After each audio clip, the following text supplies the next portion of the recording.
In our tight-knit community, everyone knew the infamous HOA Karen. She was the self-appointed enforcer of neighborhood rules, always ready to report any perceived infractions. For months, her latest obsession was my driveway. Every time I parked my car, she would find a reason to complain, insisting that I was violating some obscure HOA guideline. One sunny afternoon, I returned home to find her car parked directly in front of my driveway, effectively blocking me in. Frustrated, I knocked on her door. She answered with a smug smile, and I politely asked her to move her car. Instead of complying, she rolled her eyes and dismissed me, saying, "It's not my fault you park like that." After another exhausting confrontation, I decided enough was enough. I couldn't let her antics disrupt my life any longer. That night, while the neighborhood slept, I hatched a plan. It was time to teach her a lesson she wouldn't forget. I enlisted the help of a few friends who were equally fed up with her antics. We devised a harmless but effective scheme to make her car disappear. Under the cover of darkness, we moved her car a few blocks away to an empty parking lot, leaving no trace behind. The next morning, Karen woke up to find her car missing. Panic ensued as she frantically searched the neighborhood, asking neighbors if they'd seen it. My friends and I watched from a distance, stifling our laughter as she grew more and more frantic. Eventually, I decided to reveal the prank. I approached her as she stood in the street, flustered and bewildered. With a grin, I handed her a note with the location of her car and said, "Next time, think twice before blocking my driveway." Though initially furious, Karen couldn't help but chuckle at the absurdity of it all. The community got a good laugh, and while she never completely changed her ways, she started to back off from her obsessive complaints. In the end, our little prank not only rid me of the driveway issue, but also fostered a surprising sense of camaraderie among the neighbors. Sometimes a little humor is all it takes to bring a community together and keep a Karen in check. My house, a perfectly modest split-level ranch, was situated on a corner lot. This corner was also the primary access point for Mrs. Agnes Perkins, the self-appointed queen of the Pine Ridge HOA. Agnes was the kind of neighbor who treated the street like her personal fiefdom, and my driveway entrance was her favorite place to stage her tyranny. Agnes drove a massive, garishly colored cherry-red Cadillac Escalade, a vehicle that perfectly matched her personality. Every Tuesday and Thursday, without fail, she'd park it diagonally across the entrance to my driveway while she went to her weekly book club meeting at the clubhouse. She called it convenience parking. I called it obstruction of a private easement. I tried everything polite, notes, friendly chats, even offering to help her find a better spot. Nothing worked. Her response was always a sniff and a declaration that my car was an eyesore anyway. The final straw came last Friday. I was expecting a crucial delivery, a custom-milled oak beam for the new pergola I was building. The delivery truck arrived on time, but Agnes's red Escalade was planted squarely in the way. The driver, frustrated, simply pulled away, citing a safety hazard. My $3,000 beam was now heading back to the lumber yard. That evening, I didn't write another note. I didn't call the HOA again. Their president was Agnes. I went into my garage, a place filled with more than just gardening tools. I am, after all, an aerospace engineer currently working on specialized projects for a private defense contractor. My hobby, for relaxation, involves precision metalwork and advanced vehicle retrieval systems. The Disappearance Act. The next morning, I walked out with my morning coffee, expecting the usual confrontation. The driveway was clear.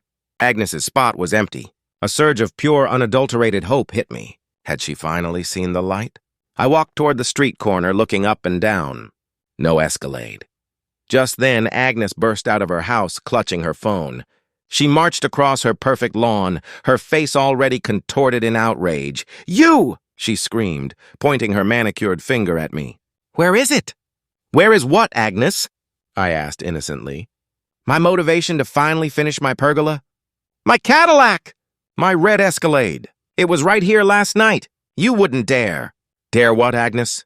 I took another sip of coffee, enjoying the slow burn. "I haven't seen your vehicle since yesterday afternoon. Perhaps you should call the police." "I'm calling the police!" she snapped, jabbing at her phone. About 20 minutes later, a very confused patrol officer arrived. Agnes, tearful and shrill, explained that her valuable vehicle had been stolen from its usual illegal parking spot right in front of my house. The officer, a young man named Miller, took notes patiently. He looked over at me, leaning against my pristine porch railing. "Sir, did you notice anything unusual last night? Any strange vehicles or noises?" I smiled warmly. "Officer, I was asleep by 10. However, I did hear something around 2 a.m. A very faint, high-pitched whirring noise, almost like a large drone, coming from the direction of the preserve woods behind the neighborhood." I pointed vaguely toward the dense trees bordering the back of the community, land that was technically undeveloped and inaccessible to regular residents.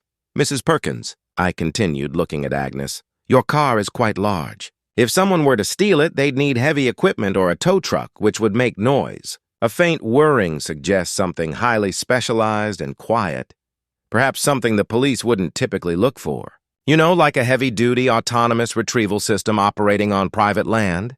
The officer looked intrigued. Agnes looked terrified. She knew I worked in advanced engineering, but she clearly didn't know how advanced. "Mrs. Perkins," Officer Miller said, checking his notes, "we'll file a report. But if you parked illegally, sometimes the city tows vehicles to impound lots that aren't immediately obvious." "But I didn't park illegally," she wailed. "It was right here." I just shrugged. "It seems, Agnes, your car has been removed due to some kind of unforeseen logistical challenge. I hope they return it soon. Now, if you'll excuse me, I have to call my specialty crane operator about a very large oak beam that I might be able to retrieve from storage tomorrow." The aftermath. Agnes never found her Escalade, as my specialty crane had carefully lifted it in the dead of night and deposited it inside a decommissioned, soundproof concrete testing silo 15 miles away in the preserve, where it would remain until the statute of limitations on illegal parking claims expired. The HOA president position quickly became vacant. The following Tuesday, Agnes's driveway remained blissfully, beautifully empty. The first time she blocked my driveway, I shrugged it off. I figured it was a mistake, a delivery, a quick stop. The second time I honked, she flipped me off and drove away like she owned the street. The third time she left a note in my mailbox. "Think about your parking. Some of us have standards."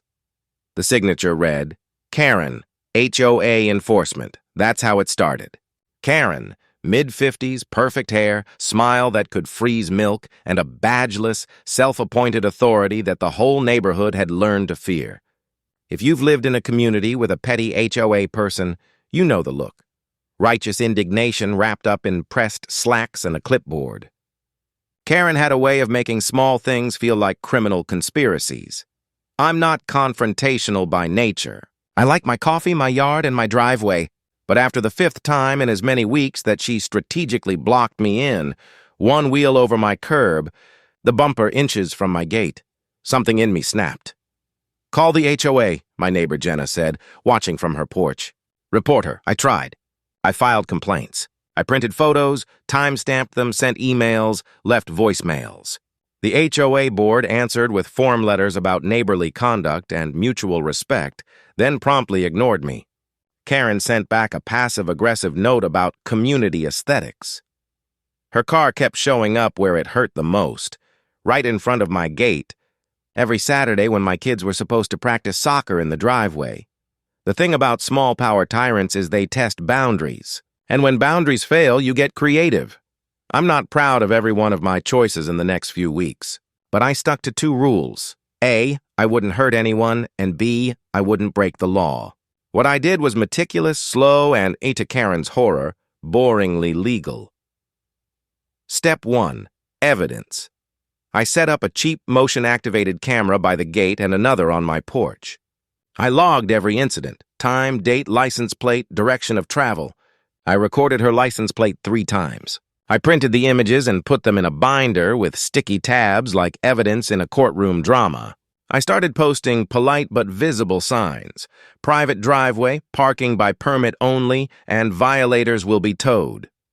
Legally accurate, with the municipal code citation underneath. Step 2. Partners. Neighborhoods are fragile ecosystems. One person can ruin the peace if no one stands up. I talked to neighbors who were quietly annoyed but afraid of Karen's temperament. I found two who had the same issues. Cars blocked, deliveries turned away, kids' playdates interrupted. We formed a small, quiet coalition, the sort of group that prefers spreadsheets to shouting. We went to the city's parking enforcement office. The clerk was polite and bored. The law is mostly boring, but it mattered. The clerk explained that